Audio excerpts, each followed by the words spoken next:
Welcome back to Tools and Track. It's the middle of winter, punctuated by the fact that I have 18 layers on, a croaky throat.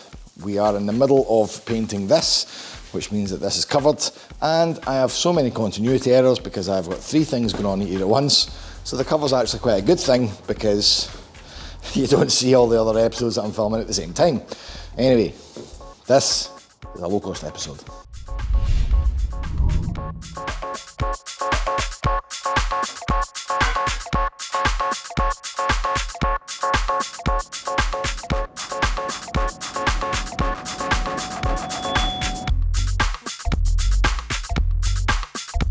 Made a right old mess of this, haven't I?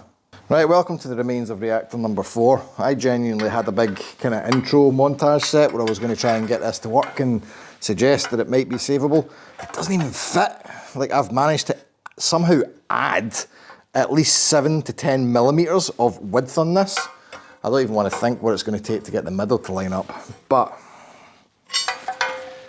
it's dead. The problem I have is I'm going to have to buy another one of these little lock nut assemblies, another set of mandrel bent arms. Luckily, I've still got the tube or enough spare to make up the bush holders, but the problem here isn't as big as I'm making out because we have the jig, so we can come back to this, and the wheel is actually still attached on the other side, so the car's manoeuvrable. We just need to work on this in the background. So that's what we're going to do. In the meantime, I need a little break from suspension.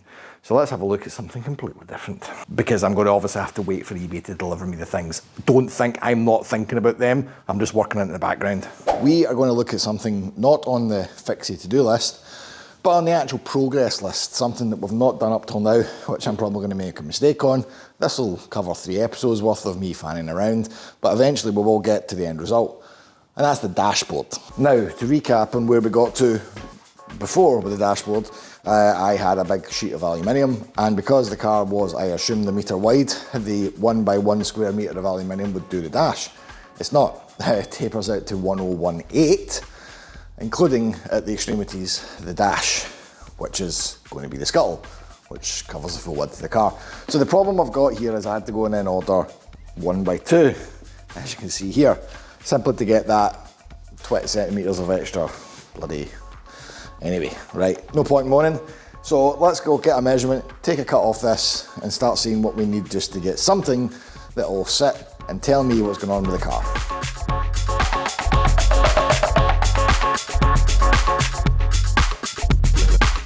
I forgot to take that off. Right, this is going to have to get pulled on and off over the course of what this episode's going to be, because we are still painting a Premiere at this point, so apologies for those who think they're getting to see a full low cost.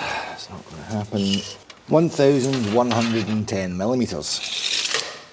Now for the depth, I don't know exactly what I'm going to do with this, which is always a great way to start doing something. But I'm going to work on the principle that the centre of the dash may come down and touch the tunnel, right? That gives me the access to do what I want to do with it, should that be the case. So that is going to be, let's go 420. 420 mil.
Some of our older viewers, probably the same vintage as me, will remember Woolworths. Woolworths had quite possibly the finest example of targeting child advertising known to man. You used to walk in at the front of the store and there would be a mind-boggling amount of pick and mix available to you. And that was something they were famed for. Anyway, the reason for this digression, I'm starting to get that vibe again with this dashboard, because much like that pick and mix, I have a insane amount of options for what I can do with this dash, but only one go, one bag with which to fill with all the many, many different switch gears that I fancy. Now, my bag also has a couple of stealth little holes in it where some problems might slip through. You'll notice I've cut a big gap for the steering wheel because that I thought was going to allow me to slide it in and out. We'll just take the wheel off because I've already snapped the template. I don't know how I want this dash to look, and worryingly, I'm now at the stage of making it, and that's a very, very bad place to be, because I don't know if I'm maybe going to retain the original clocks, which I do have and can probably slot in the middle. A lot of the common kit cars that are based on MX-5s do this, and to be honest, I'm not against the idea, apart from the fact that I've chopped all of the loom that would make that work, so I'd need to reinstate that. The other option is I go off book and we go and make our own dials and such, but I'm not really too keen on that when there's a simple solution with retaining the MX-5 clock sitting in front of me. You'll also note that I've put a wee centre console bridging in. I did think that would be handy to just provide a bit of strength, but I'm also sitting here looking at the fuse box and thinking, what if we just made a little plinth to hold the fuse box that happened to join to the dash at the top? It would certainly make removing things and working with it all a bit easier. And I think we're going to do that, so we'll probably lop this off completely. What I also need to consider is the IVA, because whilst I'm thinking, let's make this out of aluminium, the sharp edges are going to go straight through your legs if you have a crash, so we need to kind of trim it in some way as well. The crux of this is, what you're looking at is Rev 1, we're probably going to finish in Rev 5, so don't get your hopes up as to this being the finished article. Right, where's my snips?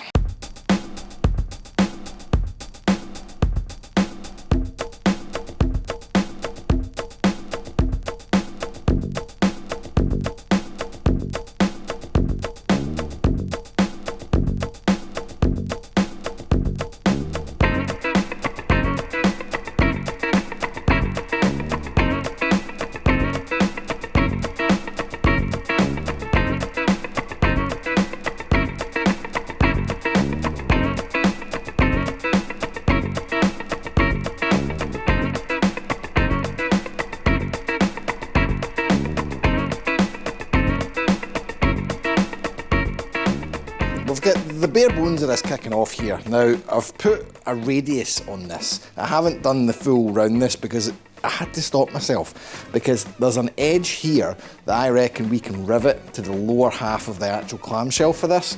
So I'm going to put a pin in that and just see if I can work it out.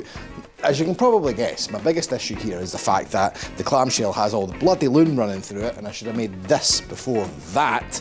But I'm just not inclined to start ripping wiring out for the sake of doing this, so we'll work around it. But again, the pin is because bits have started to arrive. So these are the mandrel bent arms to replace the goosed ones. I have also got some bits that should allow me to get the driver's side back on properly. And then the next step is going to be, we're going to rotate the Locost around so I can actually get access and do the other side once we make up the arm. So,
the flipping the car around was a good idea in principle, apart from one small technical error.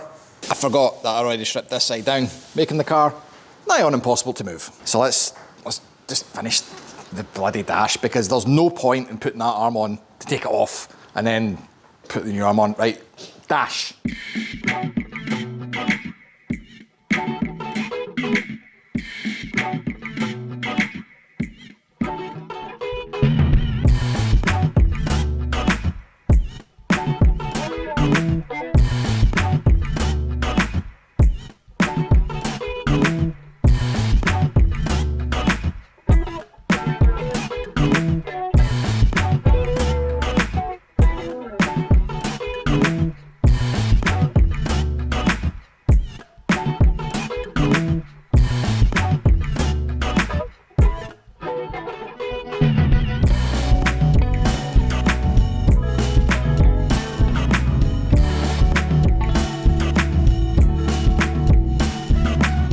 I've got an idea. What? Why don't you just jack it up at the back and put Daniel's trestles underneath it?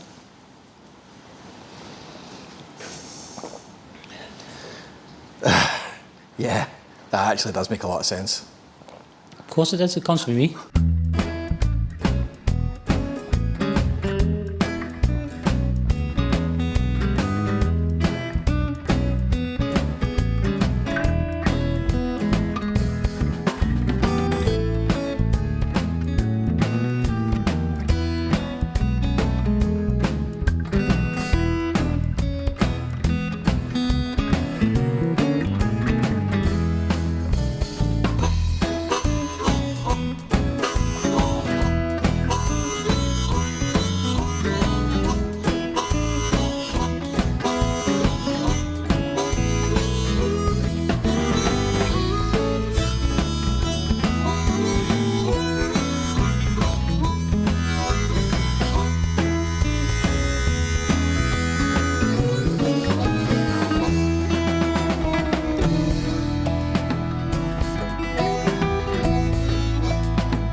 I'm eating a cake, and Daniel's being the coolest guy in the world. These are safety sunglasses, which are inside. You have to use a torch to then see what you're actually doing. But look what we can see. Look at an arm. I've been away for a couple of days, and he's just made an arm, which is great. Thank you. I don't like this. What, any of it, or the glasses, or the torch, or? No, we were talking about things there, and Tommy's like, "Oh, we should build another kit car." And he's just like, Yeah. no. Daniel wants to put a silly big V8 in something, which, by the way, I am so on board with, because I just love putting a V8 in anything, right? And I suggested, well, if we can't work out what to put it in another low-cost. We'll build another low-cost. How good would another low-cost be? Apparently that's not good, though. No. I think this is a good V8, not a bloody Rover V8. It's not a Rover V8 I'm talking about, that's why it would be a really good low-cost. You love a Rover V8. Right? How many times have you put Rover V8s in things that should not have Rover V8s in them? A Mazda RX-D is a perfect vehicle for a Rover V8. Ruined. Right. Literally ruined. Just grind my bush. Ruined.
So we have completed what has become a wishbone saga, and I have started what I hope will not become a dashboard saga. We've got the bones of this. We're going to tweak it, finesse it, because one of the first things I've noticed, don't really have a lot of leg clearance here, but that's for later on down the road. So we have one last thing from the big snag list that I do have to address, and that is, why is this car squint? And the next time we touch on the low cost, we are going to get to the bottom of that. However, we're going to take a slight break, so everyone who's only here for low cost content, give us a try on this, because what will now follow is 6 episodes showing the track side of Tools and Track and some of the more immediate prep I've done to try and win something. So that's all to come. Bear with us, because what it is actually going to give me is 6 weeks or so to get to the bottom of this, get it done and get it ready to drive. And yes, one of the other things is there's some spoilers that I need to try and unveil, and that actually kind of has a bearing on what's about to come next. So yes, like, bell, subscribe, all this stuff down here, especially if you just found it. Also, 85 or so episodes you can go and catch up on. Enjoy that part of your life. If you want to support a bit more than that, patreon.com/toolsandtrack, because that is what helps do awesome stuff like this. And until next weekend, guys, drive safe. Still not know how to get this thing. There we go. Just got to make the noise every time.